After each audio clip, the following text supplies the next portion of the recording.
दोस्तों, जय मधेश, जय जनमत, जय स्वराज। आज मैं जनमत पार्टी और दूसरी पार्टियों में क्या भिन्नताएं हैं, क्या अंतर है, उस विषय में थोड़ा चर्चा करना चाहता हूं। और नेपाल की सभी प्रमुख पार्टियों को बार बार हम सब देख चुके हैं। किसी को 70 वर्ष देख चुके हैं, किसी को 25 से 30 वर्ष देख चुके हैं, तो किसी को 14 से 15 वर्ष देख ही रहे हैं। और एक बार नहीं, बार बार उन्हें जिताकर उनको सरकार चलाते हुए देखें। अगर उनसे कुछ हो पाता तो देश की हालात आज ऐसी नहीं होती। तो हम अभी चर्चा करते हैं नेपाली कांग्रेस और नेकपा। नेकपा जो पिछले समय में माओवादी और एमाले का गठबंधन हुआ, उससे नेकपा बना है, और नेपाली कांग्रेस। तो यह दोनों कहने के लिए अलग पार्टी हैं, लेकिन मधेसियों के लिए ये दोनों एक ही हैं। तो ये नेपाली शासकों की नस्लवादी पार्टी है। जिस तरह से दूध की रखवाली कभी बिल्ली नहीं कर सकती, उसी तरह यह पार्टी कभी मधेसियों का हित नहीं कर सकती। जब भी इनको मधेश की रखवाली की जिम्मेदारी देंगे, यह मधेश को लूटेंगे ही। बिल्ली की तरह, जैसे बिल्ली दूध पिएगी वैसे यह मधेश को बर्बाद करेंगे। यह पार्टियां मधेसियों को सदैव गुलाम मानती रही और अपने खास वर्ग को शासक या उसी अनुरूप व्यवहार करती हैं। तो इन पार्टियों में लगकर कभी भी मधेसी एक दास की दर्जा से ऊपर नहीं उठ सकता। लाखों मधेसियों को नागरिकता नहीं देकर अनागरिक बनाने वाली और उन्हें अपने घर से बेघर करने वाली यही पार्टियां पिछले दशकों से कुशासन करके बेरोजगारी बढ़ा करके 40 लाख से ऊपर युवाओं को विदेश जाने पर मजबूर करने वाली यही पार्टी, लाखों निमुखा जनता को भूमिहीन और सुकुम्बासी बनाने वाली यही पार्टी, सभी मिलकर मधेसियों के खिलाफ षड्यंत्र करके काला संविधान जारी करने वाली यही पार्टियां हैं। तो मधेसियों के अस्तित्व पर धावा बोलकर उन्हें अपनी ही जमीन से विस्थापित करके रोहिंग्या की तरह बनाने का सपना देखने वाली यही नेकपा और नेपाली कांग्रेस पार्टी है। मधेश में शिक्षा व्यवस्था को ध्वस्त करने वाली यही पार्टियां हैं। मधेश में कोई मेडिकल कॉलेज या इंजीनियरिंग कॉलेज खोलने के लिए परमिशन यानी लाइसेंस नहीं देने वाली यही पार्टियां हैं। मधेश में स्वास्थ्य सेवा और अस्पताल को दयनीय अवस्था में लाने वाली यही पार्टियां। मधेसियों पर सेना और सशस्त्र पुलिस लगाने वाली और गोली चलाने वाली यही पार्टियां। मधेसियों के घर घर में घुसकर लाठी बरसाने वाली यही पार्टियां। मधेश आंदोलन के क्रम में ही 100 से ज्यादा शहीद बनाने वाली और हजारों को घायल करने वाली यही पार्टियां। 281 मधेसियों को गैर न्यायिक हत्या यानी इनकाउंटर और सैकड़ों मधेसियों को घायल करने वाली यही पार्टियां। मधेसियों का अधिकार छीनने वाली आखिर कौन? यही कांग्रेस पार्टी, नेकपा पार्टी है। समृद्ध मधेश में एक से एक षड्यंत्रकारी नीति लाकर मधेश में गरीबी बढ़ाने वाली यही पार्टियां। मधेश की जिलों का मानव विकास सूचांक HDI हुमला जुमला से भी बदतर बनाने वाली तो यही पार्टियां। नेपाल के संविधान में मधेसियों के हित के लिए एक कॉमा या फुल स्टॉप भी संशोधन नहीं होने का ऐलान लेने वाली यही पार्टियां। कहने के लिए अलग, पर मधेसियों के विरोध में भीतर ही भीतर सारे के पेट एक ही है, मिली हुई पार्टियां हैं। कोसी समझौता से लेकर के ट्रंकपुर समझौता तक करके मधेसियों के जल जमीन जंगल बेचने वाली यही पार्टियां। धमिजा और लौडा कांड से लेकर के 33 किलो सोन और व्हाइट बॉडी कांड तक एक से एक भ्रष्टाचार करके देश को लूटने वाली यही पार्टियां। बॉर्डर में समस्या खड़ा करके खाद बिया का जो है समस्या करने वाली, आज बॉर्डर पे खाद लेने जाने पर SSB और सशस्त्र पुलिस की लाठी खाने वाली, जनता को पिटवाने वाली कोई दूसरी पार्टी नहीं, यही नेकपा और कांग्रेस पार्टी है। तो हम सब कांग्रेस को देखते हैं। नेपाली कांग्रेस मधेसियों को कायर कहकर ललकारने वाली पार्टी है। दाना पानी खाया मधेसियों का, आंदोलन करवाया मधेसियों से, और बाद में BP कोइराला, गणेश मान सिंह सभी ने मधेसियों को ही कायर कहा। कृष्ण प्रसाद भट्टराई ने तो प्रधानमंत्री की कुर्सी पर से कहा था कि मधेसी कायर हुन्छन्। 2007 साल की क्रांति किया मधेसियों ने, और सारे श्रेय और उपलब्धि ले गई कांग्रेस पार्टी। 2007 साल की क्रांति के पश्चात बने मंत्रिमंडल में शुरू में एक भी मधेसियों को मंत्री नहीं बनाया गया था, बाद में विदेशी शक्ति के दबाव में बनाया। जो सबसे ज्यादा कट्टर कांग्रेसी थे उसे भी दास की तरह दमन करके इस पार्टी ने दिखा दिया कि मधेसी का स्थान इस पार्टी में दास से ज्यादा नहीं है। उतना कुछ करने के बावजूद महेंद्र नारायण निधि को कभी अवसर और उचित स्थान नहीं दिया गया और अभी तक विमलेंद्र निधि जैसे को तो कांग्रेस दास की तरह नीचे बिठा कर रखती है। दलित, मुस्लिम, आदिवासी, जनजाति, निमुखा, गरीब, अल्पसंख्यक सभी के ऊपर सामंती दमन करने वाली पार्टी कांग्रेस है। उदाहरण के लिए हम सब 2049 साल में कनरा आंदोलन में आदिवासी थारू जो है कांग्रेस ने जमींदारों का पक्षपोषण करते हुए थारुओं के ऊपर बुलडोजर और हाथी चलाकर हत्या की गई। कमैया, कमलेरी, हरुआ, चरुआ, बादी जैसे दास बनाने वाली प्रथा चलाने और संरक्षण करने वाली पार्टी कांग्रेस है। कांग्रेस पार्टी जमींदार, ठेकेदार और सामंतवाद का पक्षपोषण करने वाली पार्टी है। यह आम जनता की पार्टी नहीं है। 2064 साल में मधेसियों के ऊपर गोली चलाकर 54 मधेसियों को शहीद बनाने वाली पार्टी कौन? वह गिरिजा प्रसाद कोइराला नेतृत्व की कांग्रेस सरकार ही थी। 2072 साल में मधेसियों के ऊपर गोली चलाते हुए काला संविधान जारी करने वाला कौन? वह सुशील कोइराला नेतृत्व की कांग्रेस सरकार ही थी। सुशील कोइराला के प्रधानमंत्री नेतृत्व के काल में ही डॉक्टर सीके रावत को पहली बार मोरंग के रंगेली से पकड़कर दमन किया गया था। मलेट कांड, जो 70 का मलेट कांड कांग्रेस के गृह मंत्री विमलेंद्र निधि ने ही गोली चलाने और मधेसियों की हत्या करने का आदेश दिया था। मधेसी समझौता, कोसी समझौता मातृका प्रसाद कोइराला, गंडक समझौता बीपी कोइराला, काला पानी में भारतीय सैनिक तैनाती समझौता बीपी कोइराला ने किया था। शांति सेना और हाथ हथियार संबंधी समझौता बीपी कोइराला और ऊपरी कर्नाली गिरिजा प्रसाद कोइराला और सुशील कोइराला ने। पश्चिमी सेती समझौता गिरिजा प्रसाद कोइराला, सुशील कोइराला। और तीसरा समझौता गिरिजा प्रसाद कोइराला और सुशील कोइराला ने ही किया करने वाली यह राष्ट्रघाती पार्टी है कांग्रेस। जनता द्वारा बलिदानी देकर लाए गए लोकतंत्र को बार बार राजा के चरण में सौंपने वाली पार्टी बीपी कोइराला ने 2007 साल में राणा को प्रधानमंत्री स्वीकार करके जनता को अपमानित किया और बाद में 2019 साल में नौटंकी करते हुए राजा महेंद्र के चरण में ही सत्ता सौंप दी। उसी तरह जनता के अथक संघर्ष से लाए गए लोकतंत्र को शेर बहादुर देउवा ने 2061 साल में दरबार में जाकर सौंप दिया। यह कांग्रेस पार्टी इस प्रकार षड्यंत्र किया मधेसियों के साथ और पूरे देश के साथ षड्यंत्र। उसी प्रकार हम सब नेकापा को देखते हैं, जो माओवादी पार्टी और एमाले पार्टी का जो गठबंधन बन के बना पार्टी नेकापा है। तो नेकापा एकल जातीय नस्लवादी पार्टी है, जिसके एक एक नेता व कार्यकर्ता मधेसियों को विदेशी मानता है और उसी अनुरूप व्यवहार करता है।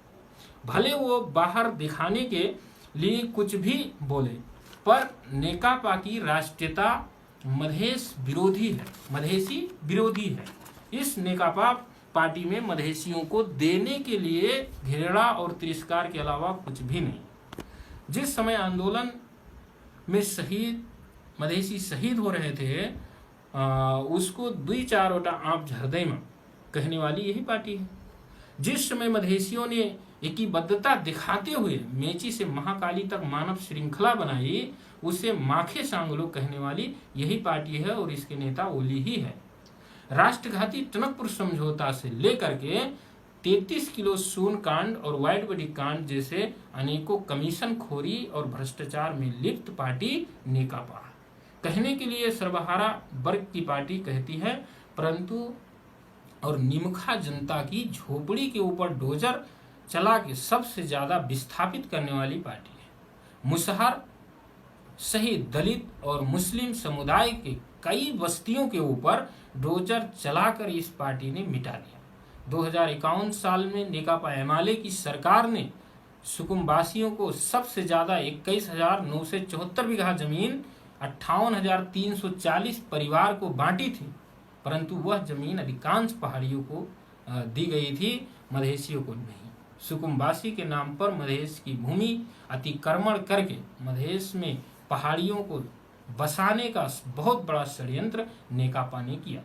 रंगेली में युवा संघ के कार्यकर्ताओं को विरोध करने पर द्रौपदी देवी चौधरी, शिबुआ माझी और महादेव ऋषि देव को हत्या करने वाली पार्टी यही नेकापा। डॉक्टर सीके राउत को अदालत के परिसर से पकड़कर जेल में अनेकों यातना देने वाली पार्टी यही नेकापा। अब इसी नेकापा में हम देखते हैं कि माओवादी, तो माओवादी आंदोलन में सबसे ज्यादा बलिदानी आदिवासी, जनजाति और मधेसियों की हुई, परंतु नेतृत्व सदैव वही खस शासक वर्ग के हाथ में ही रहा, जिसके कारण से जब माओवादी आंदोलन एक मुकाम पर पहुंच गया तो नेतृत्व पुनः अपने नस्ल से मिलते हुए आदिवासी, जनजाति और मधेसियों के खिलाफ एक होकर उनका अधिकार छीनने में लग गए। जब पहली संविधान सभा में आदिवासी, जनजाति और मधेसियों का पकड़ था, तो उस समय में संविधान जारी नहीं होने देने वाली माओवादी पार्टी ही थी। वह बाबूराम भट्टराई की ही सरकार थी जिसने संविधान सभा को भंग कर दिया था। जब मधेसी अपना अधिकार मांगते हुए 2064 साल में सड़क पर उतरे और दर्जनों मधेसी शहादत दे रहे थे, तो प्रचंड सहित के माओवादी के नेता मधेसियों को क्रिमिनल और आतंककारी बोल रहे थे। वीर शहीद रमेश महतो की लाश छीनने वाली पार्टी यही नेकापा, यही माओवादी पार्टी। मधेसी जनता भविष्य में अपने अधिकार के लिए विद्रोह न कर दे, इस कारण से मधेश में सैनिकीकरण करते हुए लगभग सारे के सारे सशस्त्र प्रहरी लाने वाले जो है माओवादी पार्टी ही है। माओवादी आंदोलन में लगकर जेल गए हुए शासक वर्ग के अपने कार्यकर्ताओं को इस पार्टी ने बाहर किया, परंतु मधेसियों को जेल के भीतर ही सड़ने के लिए छोड़ दिया। नेपाली सेना में सामूहिक प्रवेश पर रोक लगाने वाली और मतदाता नामावली से लाखों मधेसियों का नाम हटाने वाली पार्टी माओवादी पार्टी ही है। इसी प्रकार हम सब जनता समाजवादी पार्टी, जो राजपा और फोरम मिलकर के अभी बनी है जनता समाजवादी पार्टी, इसको भी एक नज़र देखते हैं, क्योंकि मधेसियों को अधिकार विहीन करने में इसका भी बहुत बड़ा भूमिका रहा। जिस तरह से हरी घास में छुपा हुआ हरा सांप बहुत ही खतरनाक होता है, घास के रंग में ही मिला रहता है, पर डस कर आपकी जान लेने के लिए तैयार रहता है, उसी तरह यह जनता समाजवादी यानी राजपा और फोरम पार्टियां दिखाने के लिए कुछ मधेसी जैसे चेहरे रखते हैं, जो मधेसियों के बीच में घास में सांप मिलने की भांति मिल जाते हैं, पर यह शासकों द्वारा छोड़ा गया जहरीला सांप, जो मधेसियों को बार बार डसकर जान लेता रहा है। ये दशानंद रावण की भांति अनेकों चेहरा वाले मायावी हैं। जनता समाजवादी पार्टी यानी राजपा और फोरम कोई मधेसियों के अधिकार के लिए नहीं, बल्कि अपने पद और कुर्सी के लिए बने अवसरवादियों का झुंड है। कांग्रेस में कोई पद नहीं मिला तो कांग्रेस से फूटकर कुछ लोग तमालोपा राजपा जैसी पार्टी बना ली। एमाले माओवादी में किसी को पद नहीं मिला तो फोरम समाजवादी पार्टी बनी। यह पार्टी कांग्रेस और कम्युनिस्ट के ही संतान है, मधेसियों का नहीं। तो यह अपनी माता पिता की सेवा तो करेंगे ही, वही करते हैं। ठक्कर वोट मधेसी जनता से लेते हैं और पूरा का पूरा एक मुश्त जाकर अपने माता पिता कांग्रेस और कम्युनिस्ट पार्टी के चरण में जाकर सौंप आते हैं। यह मधेसियों की भलाई कभी नहीं कर सकते।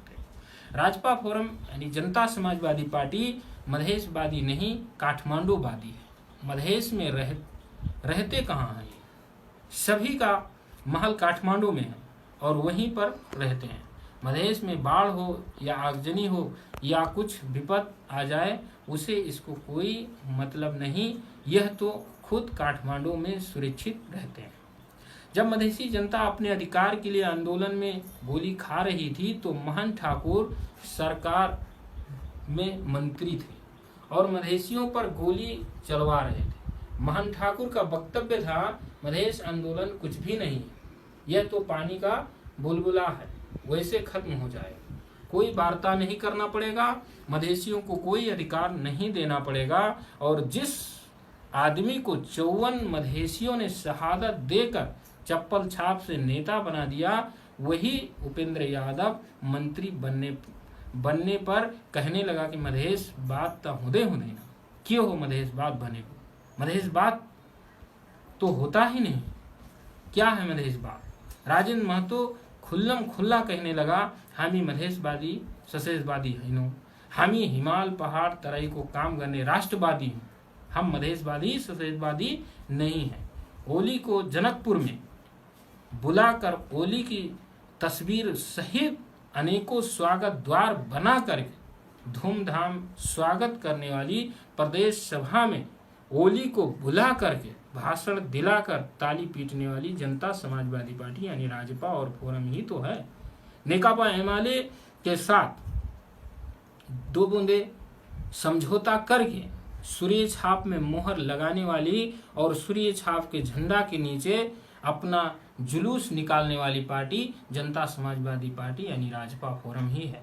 मधेश में आज सबसे ज्यादा भ्रष्टाचार, घुसखोरी, दादागिरी करके आतंक मचाने वाली पार्टी है जनता समाजवादी पार्टी यानी राजपा और फोरम। घर घर में घुस करके गरीब, असहाय, निमुखा, अल्पसंख्यक, दलित को मारपीट करने वाली, बलात्कार करने वाली और सताने वाली समाजवादी पार्टी ही के नेता कार्यकर्ता हैं। गरीब आम जनता के घर पर डोजर चलाकर, झूठा मुद्दा लगा करके, पुलिस से पकड़वा कर यातना देने वाली जनता Samajwadi party Rajpa forum party के जनप्रतिनिधि हैं, जो छोटे राजा की तरह आतंक फैलाए हुए हैं।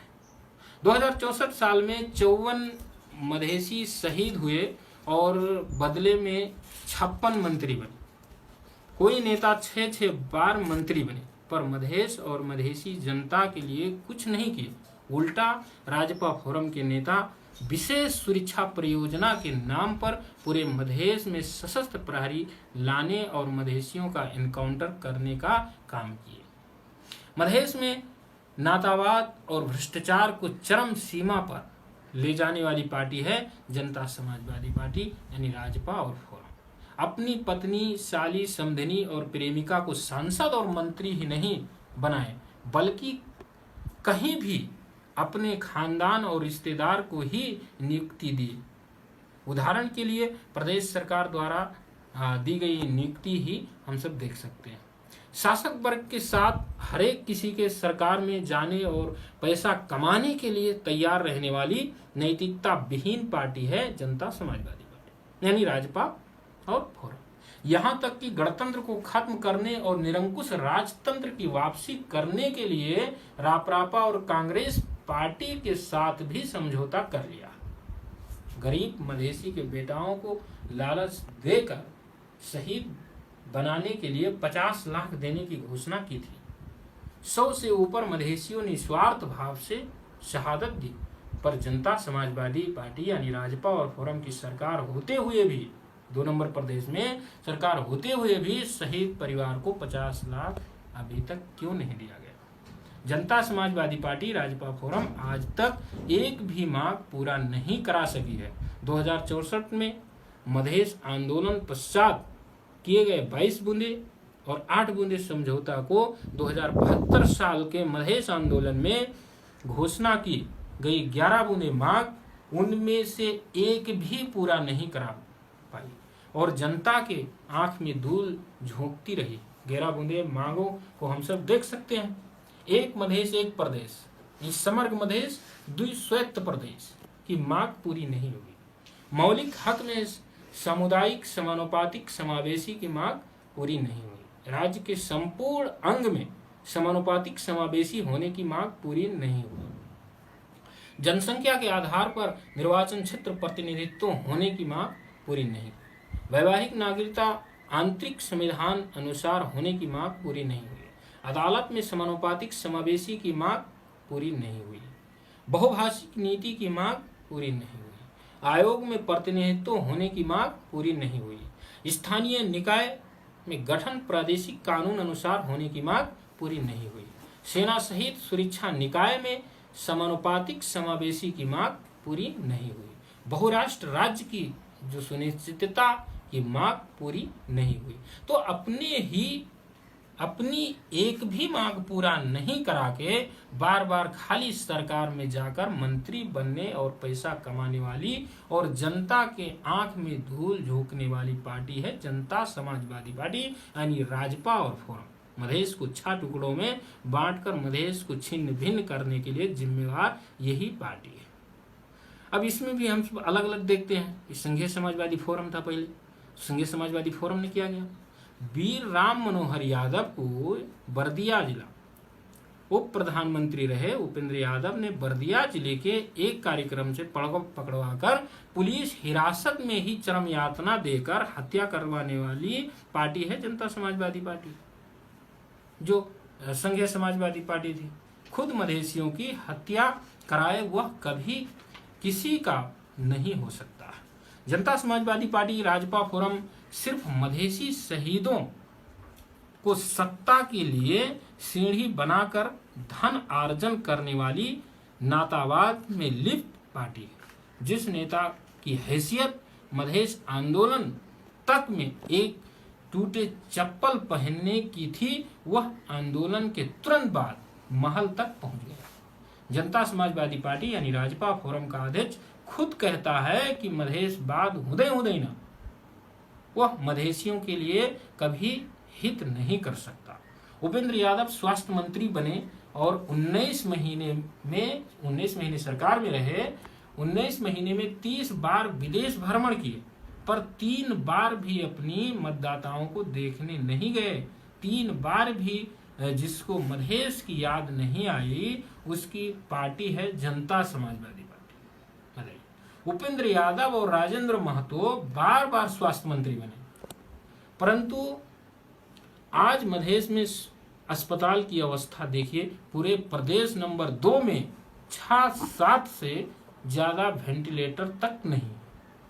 जिस डॉक्टर बाबूराम भट्टराई ने पहली संविधान सभा को विखंडन करके मधेसियों को मिले हुए अधिकार से वंचित कर दिया और दूसरी संविधान सभा मार्फत षड्यंत्र करके मधेसियों के ऊपर काला संविधान जारी कर दिया, उसी खस शासक डॉक्टर बाबूराम भट्टराई के चरण में जाकर सारे मधेसियों के शहादत, बलिदानी और संघर्ष को आत्मसमर्पण करने वाली पार्टी है जनता समाजवादी पार्टी, यानी राजपा और फोरम।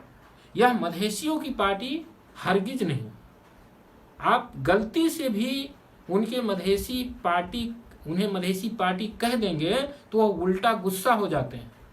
वो खोल कर कहते हैं कि हमीता राष्ट्रीय पार्टी पोखरा, धरान, उखलडुंगा वटा समेत चुनाव लड़ने। इसके केंद्रीय समिति के सदस्यों में मधेसियों का नाम मुश्किल से दिखाई पड़ता है। उससे ज्यादा मधेसियों का नाम तो लोक सेवा आयोग के लिस्ट में देखने को मिलता है। इसलिए यह पूर्णतया नेपाली शासक वर्ग के कब्जे में जा चुकी पार्टी है जनता समाजवादी पार्टी। ओली के विरोध में वोट मांगते हैं और उसी ओली की शरण में जाकर उसी के साथ सरकार बनाते हैं, लात मार करके भगाते हैं। फिर भी ओली जिंदाबाद, ओली जी मलाई धेरै माया गर्नुहुन्छ कह के ही बोलते हैं, क्योंकि जनता समाजवादी यानी फोरम और राजपा पार्टी नेकापा एमाले से ही पैदा हुई, उसी का भातृ संगठन है। समाजवादी पार्टी पूर्व एमाले के नेता की पार्टी है। उपेंद्र यादव खुद पहले एमाले के कार्यकर्ता थे। अशोक राय और राजेंद्र श्रेष्ठ भी एमाले के दिग्गज नेता रहे। आज मधेश में कहीं पर सबसे ज्यादा अत्याचार हो रहा है, दमन, शोषण, बलात्कार हो रहा है, किसी को मारपीट किया जाता है, किसी का घर उजाड़ दिया जाता है, तो वह जनता समाजवादी यानी राजपा और फोरम पार्टी के नेता और कार्यकर्ता द्वारा ही हो रहा। इस पार्टी के नेता कार्यकर्ता छोटे राजा बनके मधेश में हैकमवादी और नौ समांतवाद चला रहे। एक से एक गुंडा, डकैत, भ्रष्टाचारी और बदनाम ठेकेदारों को टिकट देने वाली पार्टी वह जनता समाजवादी पार्टी यानी राजपा और फोरम। रोहताट में भवन सिंह जैसे लोग, परसा में हरिनारायण रौनियार को टिकट बेचने वाली पार्टी है जनता समाजवादी। हरिनारायण रौनियार पप्पू कंस्ट्रक्शन के अध्यक्ष हैं, जो कि हुलाकी राजमार्ग के दर्जनों पुलों का ठेका दशकों से लेकर उसे अभी तक पूरा नहीं होने दिया। इसी प्रकार हम सब राजपा को देखते हैं हालत में।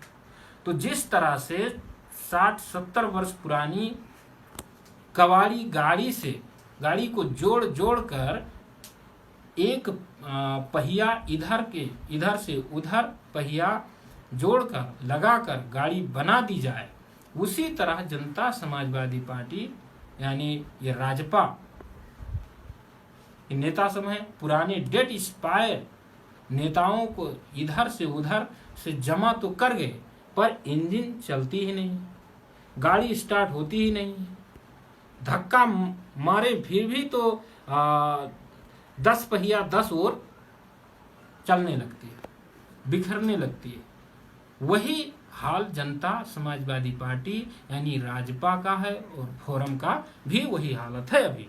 और जनता समाजवादी पार्टी, राजपा, फोरम जमा कैसे नेता हुए हैं, जो निरंकुश पंचायती व्यवस्था में भी जीतकर अपने सामंतवादी व्यवस्था से जनता का शोषण करते थे, या जो कांग्रेस एमएलए में लगते थे और वहां पर भी सीट नहीं मिला तो भाग कर आए, ऐसे नेता को जमा किया है जनता समाजवादी पार्टी ने यानी राजपा और फोरम। जनता समाजवादी पार्टी, राजपा और फोरम साली, समधनी, घरवाली, प्रेमिका वाली पार्टी है। इसमें जनता और कार्यकर्ता के हित की कोई बात नहीं होती है। वोट और शहादत आम जनता से लेती है और सांसद, मंत्री और प्रदेश प्रमुख अपनी साली, समधनी, घरवाली, प्रेमिका को बनाया जाता है। उससे बच जाए तो 1 करोड़ से 5 करोड़ तक लेकर समानुपातिक की सीट बेची जाती है। जैसे 2 करोड़ में टिकट नरमाया ढकाल को बेचने का समाचार मीडिया में आया था। 2.5 करोड़ में राष्ट्रीय सभा की 2 सीटें बेचने का समाचार भी आया था। जनता समाजवादी पार्टी यानी राजपा और फोरम के नेता जनता को दिग्भ्रमित करने के नारे तो लगाते हैं कि काठमांडू को नाकाबंदी कर देंगे, पर खुद काठमांडू में ही रहते हैं और काठमांडू में ही शासक को समधी बनाते हैं। इसलिए इसका वास्तविक नारा है कि करेंगे नाकाबंदी, बना लेंगे काठमांडू में समधी। जनता समाजवादी पार्टी, राजपा, फोरम चरम नातावाद वाली पार्टी है। इसके नेता केंद्रीय, प्रदेश और स्थानीय सरकार की गरीब, दलित, मुस्लिम, निमुखा, अल्पसंख्यक वर्ग का दुश्मन है। यह दलितों के दमन पर विश्वास करती है। इसके नेता और प्रदेश के मंत्री दलितों को खुलेआम गालियां देते हैं। जनता समाजवादी पार्टी यानी राजपा और फोरम कोई कांग्रेस, कम्युनिस्ट से भिन्न नहीं है। यह उन्हीं का भातृ संगठन है। यह पार्टी के सारे जनप्रतिनिधि राष्ट्रीय सभा के रिक्त पद के निर्वाचन में सूर्य छाप में मोहर लगाए थे और सूर्य छाप के झंडा उठाकर गर्व से जुलूस भी निकाले थे। जनता समाजवादी पार्टी, राजपा, फोरम के पास कोई विजन और एजेंडा नहीं है। यह पार्टी सिर्फ पद और पैसा कमाने के लिए है। जनता समाजवादी पार्टी यानी राजपा और फोरम शहीद बेचुआ और तेल बेचुआ नेताओं की पार्टी है। नाकाबंदी में जनता तड़प रही थी, मजदूर तड़प रहे थे, फिर भी जनता नाकाबंदी का समर्थन करते थे।